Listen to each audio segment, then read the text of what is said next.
मात्र 2 रुपए खर्च करके आप अपने शरीर को बहुत मजबूत कर सकते हैं। अगर आप चाहते हैं कि बुढ़ापे तक आपके शरीर में आयरन की कमी ना हो, कैल्शियम की कमी ना हो, हड्डियां बिल्कुल भी कमज़ोर ना हो, शरीर में कहीं गांठ ना हो, तो इन सारी समस्याओं को दूर करने के लिए सिर्फ 2 रुपए आपको खर्च करने हैं और बहुत आसानी से आप इन सारी समस्याओं से बच सकते हैं। इसके अलावा आप अपने दिमाग को तेज़ कर सकते हैं, अपने डाइजेशन को इम्प्रूव कर सकते हैं, मस्तिष्क की जो पावर है उसको इम्प्रूव कर सकते हैं और भी ढेर सारे लाभ आपको मिलेंगे, जिसके बारे में डिटेल में आज की इस वीडियो में हम जानेंगे। उम्मीद करती हूँ आज की वीडियो आपको बेहद पसंद आएगी। अच्छी लगे तो लाइक करें और इसे सभी के साथ में शेयर करें। नमस्कार, मैं मधु आज की इस वीडियो में आप सभी का बहुत बहुत स्वागत करती हूँ। देखिए, आपने कई लोगों के मुंह से सुना होगा कि आपको भीगे हुए चूने का इस्तेमाल करना चाहिए, ये शरीर के लिए बेहद फायदेमंद है। लेकिन इसे कितनी मात्रा में लेना है, कब तक लेना है, किसको नहीं लेना है और इसे तैयार करने का जो तरीका है वो क्या है, ये बहुत कम लोग बताते हैं।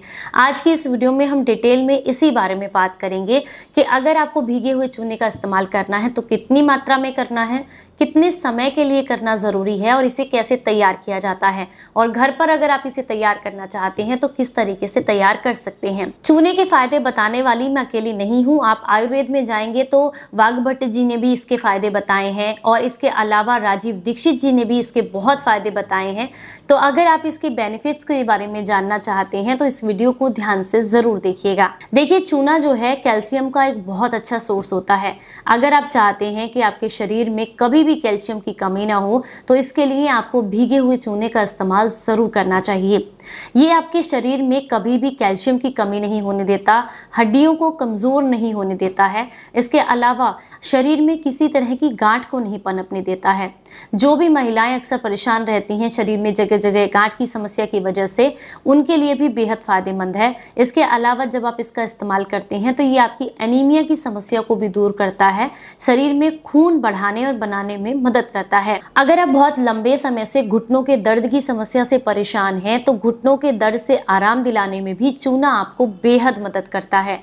अगर आप बहुत लंबे समय से दांतों से जुड़ी हुई समस्याओं से परेशान हैं तो ऐसे में भी चूने का इस्तेमाल करना आपके लिए काफ़ी फायदेमंद है, क्योंकि ये दांतों को मजबूती देने का काम करता है। रीज़न है कि इसमें भरपूर मात्रा में कैल्शियम है, तो ये आपके दांतों को इसलिए मजबूती देता है। अगर आप चूने का इस्तेमाल करते हैं तो इससे आपकी हाइट भी बढ़ती है, और अगर आप इसको बच्चों को भी देते हैं, 5 साल से ऊपर के बच्चों को देते हैं, तो ऐसे में आपको सबसे अच्छा फ़ायदा ये मिलता है कि उनका मानसिक विकास बहुत अच्छे से होता है, उनकी हाइट भी बढ़ती है और उनके शरीर को इसके पूरे पोषक तत्व मिलने की वजह से उनका, आप कह सकते हैं, इम्यून सिस्टम स्ट्रॉन्ग होता है। तो आप बच्चों के लिए भी इसका इस्तेमाल कर सकते हैं, लेकिन मात्रा ज़रूरी है कि कितनी मात्रा में देना है इसका ध्यान रखना बेहद ज़रूरी है। जब आप चूना खाते हैं तो शरीर से लगभग 70 से अधिक बीमारियां जड़ से खत्म हो जाती हैं।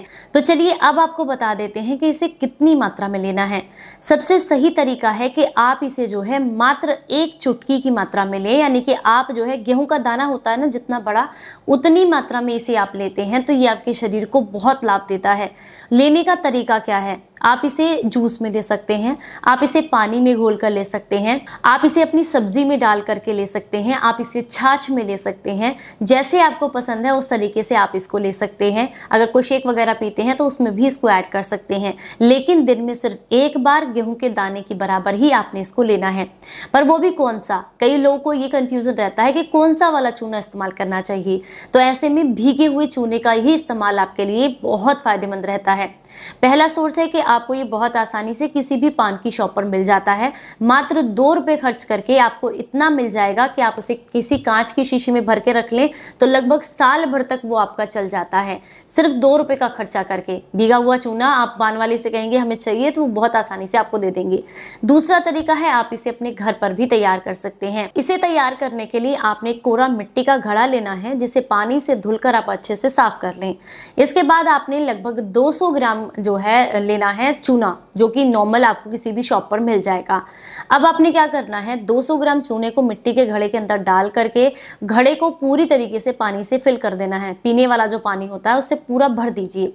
भरने के बाद आप कोई नीम की डंडी लीजिए और नीम की डंडी लेने के बाद उसको अच्छे से पानी के साथ मिक्स कर दीजिए।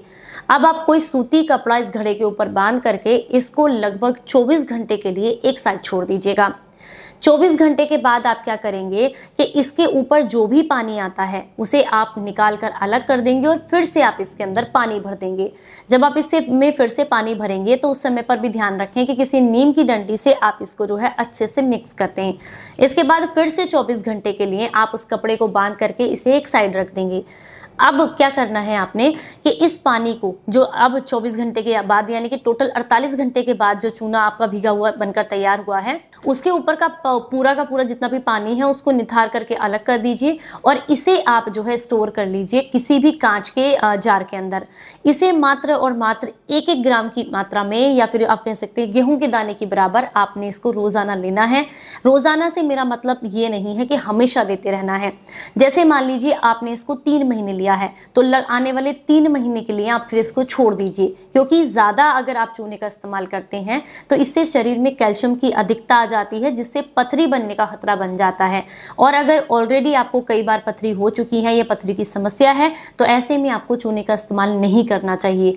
अगर पेट में अल्सर है बहुत पुराने या पेट में कोई इन्फेक्शन है तो ऐसे में भी आपको चूने का इस्तेमाल नहीं करना चाहिए। छोटे बच्चों को आप बहुत आसानी से उनके जूस वगैरह में ऐड करके दे सकते हैं। इससे उनका दिमाग बहुत तेज होता है, हाइट बढ़ती है, डाइजेशन अच्छा रहता है, खून की कमी पूरी होती है, हड्डियां मजबूत होती हैं, इम्यून सिस्टम स्ट्रॉन्ग होता है। तो बच्चों को भी दे सकते हैं अगर बच्चे 5 साल से ऊपर हैं। आप अपनी डाइट में भी इसे बहुत आसानी से शामिल कर सकते हैं, लेकिन एक बात का विशेष ध्यान रखना है कि जब भी इस्तेमाल करेंगे मात्र गेहूं के दाने के बराबर, और आप इसे जो है बहुत ज्यादा लंबे समय तक ना लें। 3 महीने लिया है तो अगले 3 महीने के लिए जरूर छोड़ दें, क्योंकि शरीर में कैल्शियम की अधिकता नहीं होनी चाहिए। अधिकता होने की वजह से आपको स्टोन की दिक्कत भी होती है और भी कई सारी समस्याएं हो जाती हैं, तो इसलिए बीच में ब्रेक देना बहुत ज़रूरी है। उम्मीद करती हूँ आज की ये जानकारी आपको बेहद पसंद आई होगी। अच्छी लगी है तो औरों के साथ भी इसको ज़रूर शेयर करें और हमें अपने जो सुझाव हैं वो कमेंट बॉक्स में ज़रूर लिखें। चलिए फिर मिलेंगे किसी नई जानकारी के साथ, तब तक अपना खूब ख्याल रखें और हंसते मुस्कुराते रहें। Stay healthy, stay happy, bye bye, नमस्कार।